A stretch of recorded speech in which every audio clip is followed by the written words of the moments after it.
Today our global community grieves the loss of Archbishop Emeritus Mpilo Desmond Tutu.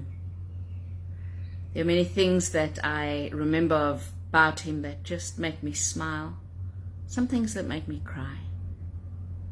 But two memories come to mind, and the first is him sitting with a group of young students and a Palestinian woman asking him, how do you remain so joyful after all the things you've seen and everything that's happened in the world? Why do you have so much joy? And without skipping a beat, he looked straight at her and he said, we are resurrection people. We are resurrection people. And so what we see today is not all that is happening in the world.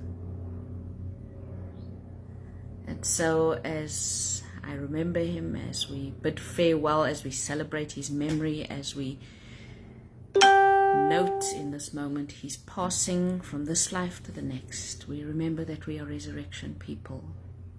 And yes, he left this earth not having seen the fulfillment of all that he'd hoped for and all that he believed for.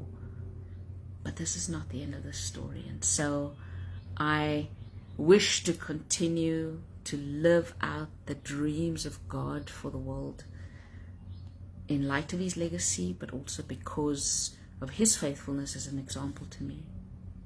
And the second memory that comes to mind is of him sitting around a table. It was a Sunday afternoon and we just had some cake and some tea and we were having a conversation, and time sort of disappeared, and suddenly he was startled and jumped up from the table and asked his daughter if he could use the room. And I looked around and asked, is everything okay? And Mtunzi, his son-in-law, said, oh, it's probably 6 o'clock. And I looked at my watch and it was bang on 6 o'clock. And they said, it's time for prayers. And so this man that we celebrate, whose legacy we look at, whose faithfulness we are mesmerized by, was a man of deep, deep prayer.